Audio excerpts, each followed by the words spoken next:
ઉત્તર પ્રદેશના એક ગોંડા પ્રદેશના વીર પુરુષ હતા, બહુ મુમુક્ષુ હતા. અને પછી ઘરબાર છોડી વૈરાગ્ય લાવી અને સાધુ થયા. નરસિંહદાસ નામ પાડ્યું. રામનું ભજન કરતા હતા. રામજી મંદિરમાં સેવા કરતા. 12 વર્ષ સુધી રામ ભગવાનની સેવા કરી. એમાં એકવાર રામ ભગવાનની સેવા કરતા હતા અને સૌરાષ્ટ્રમાંથી એક આખું બધું સાધુનું મંડળ ફરીને આવેલું અને ત્યાં ઓટલે બેઠા બેઠા વાતો કરે કે હા કાઠિયાવાડમાં સૌરાષ્ટ્રમાં જીવન મુક્તા સહજાનંદ સ્વામી પ્રગટ થયા છે. બરાબર એને મહારાજ ગઢપુરથી કારિયાણી પધારતા.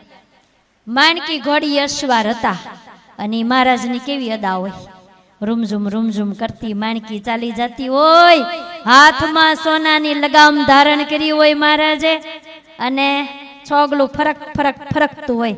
ધ્યાન કરતા જજો, ખાલી કથા સાંભળવાની નથી, આ કથા ધ્યાનસ્થ કથા છે. સાંભળતી જવાની, ભગવાનનું ચિંતન કરતું જ. આપણે જસવારીમાં સાથે જોડાઈ જવાનું. આગળ કરતાલું લઈને નાચતા ને કૂદતા. મુક્તાન સ્વામી ને બ્રહ્માન સ્વામી ને બધાય નાચતા ને કૂદતા હોય. એ વાતો કરતા હતા. અને એ અયોધ્યામાં નરસિંહરામ ભગવાનની પૂજા કરે છે. વૈરાગીઓ બધા વાતો કરે છે. શૃંગાર ધરાવે છે રામચંદ્ર ભગવાનને. ત્યાં જ્યાં સ્વામિનારાયણ નામ આવે ને ત્યાં મૂર્તિમાં જપકારો થાય કે હા સ્વામિનારાયણ પ્રગટ થયા છે. સ્વામિનારાયણ આવું કરે છે, ઐશ્વર્ય પ્રતાપો જણાવે છે. સ્વામિનારાયણ મંત્ર બોલે ને ત્યાં મૂર્તિમાં જપકારો થાય. ત્યાં તો નરસિંહરામ બહાર આવ્યા. પૂછ્યું ક્યાંથી આવો, ક્યાં ગયા હતા? કે કાઠિયાવાડ ગયા હતા, જીવન મુક્તા સ્વામિનારાયણ પ્રગટ થયા છે. નરસિંહરામને એમ થયું કે હું કેટલા વખતથી અહીંયા સેવા કરું છું, આ મૂર્તિમાં એનું નામ બોલે તો ચમકારો થાય છે, મારે એને મળવું છે. ઘણા શિષ્યો હતા, એને બધા બધું આપી દીધું અને નીકળી ગયા. રસ્તામાં સંકલ્પ કરતા એવા કે મારે ભગવાનને 7 વાર ભેટવું છે. તે મહારાજ કાઠિયાવાડમાં આવ્યા ત્યાં ખબર પડી કે મહારાજ અહીંયા નથી, કચ્છમાં છે મહારાજ. ગંગારામ મલને ત્યાં મહારાજનો ઉતારો હતો. જેને ભગવાનને ભેટવું હોય ને એને કઈ આઘું દૂર ન પડે. અને કેમ ભગવાન નજીક આવે. દોડતા દોડતા કચ્છમાં ગયા. ગંગારામ મલને ત્યાં મહારાજનો ઉતારો. સભામાં મહારાજ સરસ વાતો કરતા હતા. અને નરસિંહરામ જ્યાં દર્શન કરવા આવ્યા તો ના પાડી કે અહીંયા દરવાજાની અંદર નથી જવાનું. મહારાજ કે જે આવે જવા દો, દર્શન નથી આપતા. દરવાજે બેઠા બેઠા રડવા માંડ્યા.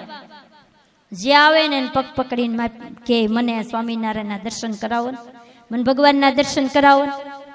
પછી મહારાજને કીધું કે મહારાજ ઓલા વૈરાગીને ના પાડીને તો એ દરવાજે બેઠા બેઠા રડે છે, પોકે ને પોકે રડે છે. મહારાજ તમારા દર્શનની કેટલી ને તાલાવેલી છે, પ્રભુ એકવાર દર્શન આપો ને. મહારાજ કે આવા જો. અને કઈ દોટ મૂકી છે ને દોડીને સીધા જ મહારાજને કમરે બેહાર દીધા. એવી રીતે 7 વાર મહારાજને બેસાડ્યા અને મહારાજને સિંહાસનમાં પધરાવ્યા. 7 વખત મહારાજને ભેટ્યા. 7 ગ્રંથિ તૂટી ગઈ, માયાનું આવરણ ભેદાઈ ગયું. અને એવો ભગવાનનો આનંદ આવવા માંડ્યો. દેહાતીત સ્થિતિએ મૂકનારા દેહાતીત સ્થિતિએ પહોંચી ગયા. ભેટતાની સાથે જ બધા આવરણો તૂટી ગયા. આ આનંદ સહજાનંદ સ્વામીમાં હતો. બોલો, ભગવાનનો આનંદ જેવો છે જો લઈએ તો અખંડ સ્મરણ, અખંડ ભજન, અખંડ એનું ચિંતન, ધીમે ધીમે અભ્યાસ ચાલુ રાખી દઈએ ને તો એવો આનંદ આવે.